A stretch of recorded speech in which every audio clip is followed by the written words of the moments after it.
How much time do you spend every day working on your dream?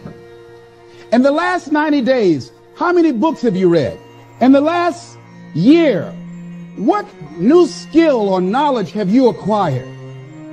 What kind of investment have you made in you? You don't want it badder than you want to party. You don't want it as much as you want to be cool.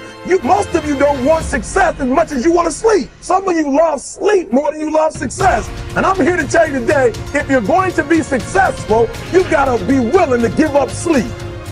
There is no shortcut. There is no hack. There's no sweatless solution. You're gonna have to work. There is always weakness to work on. Always. A lot of them. Why would we allow ourselves to make easy excuses? Why would you allow that? Are you going to make today count? Because that's all you can control. And that's all that matters. It doesn't matter where you start, guys. It doesn't matter what talents you're born with.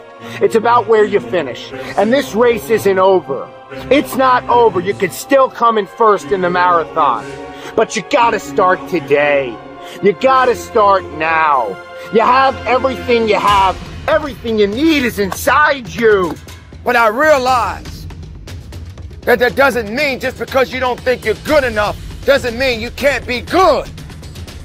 Doesn't mean you can't be great. Doesn't mean you can't carry on. But it's not going to always be like this. Your condition is not your conclusion. Nothing is impossible. So you have to decide before you leave, what's that first thing that's been impossible for you? I want you to attack it and overcome it. Because if you run from the adversity that you're going through today, you'll forever be at that level in which you're going through for the rest of your life. One day you'll look back on your life and appreciate the struggle and have nothing but gratitude for everything that happened along the way.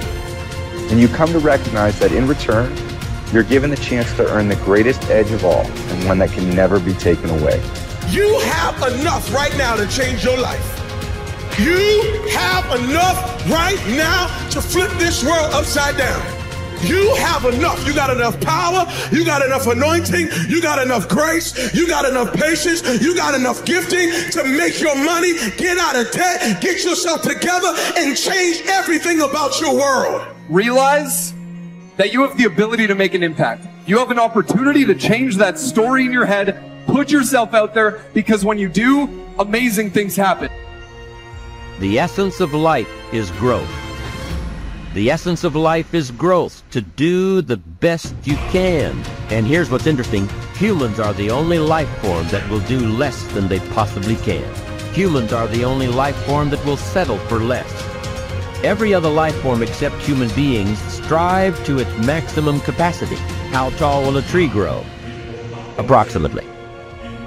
As tall as it possibly can. You never heard of a tree growing half as high as it could. No, trees don't grow half. Trees send their roots down as deep as possible, stretch their limbs up as high as possible, produce every leaf possible and every fruit possible. As a matter of fact, you never heard of a human physically growing half. We keep growing until we're done. Now that's a part of life we can't control. It's genetically coded. And that's probably why we keep growing till we're done. Because we can't control that part. It's the rest of our growing that we control. The growing of our minds, the expansion of our minds, that we can control. And that's what tends to get away from us. All life forms inherently strive to their max except human beings. Now, why wouldn't human beings strive to their maximum possibility? Here's why. Because we've been given the dignity of choice. It makes us different than alligators and trees and birds. The dignity of choice makes us different than all other life forms. And here's the choice: to become part of what we could be, enough to get by, or to become all that we can be. My best advice for you is to choose the all. Earn all you can, make all the friends you can, read as many books as you can, develop as many skills as you can, see as much as possible, do as much as possible, make as much fortune as possible, give as much of it away as possible. The max. There's no life like it. I'm telling you, once I got on track, I've never looked back. Pick up the challenge. Go for it. Take the best of the two easies. Take the route of it's easy to get ahead. It's easy to do all you can. It's easy to succeed. It's easy to have financial freedom. The more you do, the more you get. See, if you're playing it safe, you're not going to win. If you're playing it safe, like that old saying, you know, you were taught when you were a little girl, better to be safe than sorry. Well, that's a bunch of crap. It's not better to be safe than sorry. It's by trying things that you figure out how far you can go. You got to get outside the box. Like it's reported, Edison tried 3,000 ways before he built the incandescent light. He said he didn't fail 3,000 times. He said there was 3,000 different steps to building a light bulb. Well, there's different steps to get to where you're going. And I really do treat winning and losing exactly the same. I do not let it upset me. Do you think that's a big part of why you're so successful? Well, it's part of why I enjoy it. Mm-hmm. Yeah, I think it is, because I'll try anything. Like if I'm into an idea, the idea of losing never enters my mind. See, I have worked with giants. I had the good fortune of working with Sir Edmund Hillary. He was the first man to stand on top of the world. And I worked with him on 3 different occasions.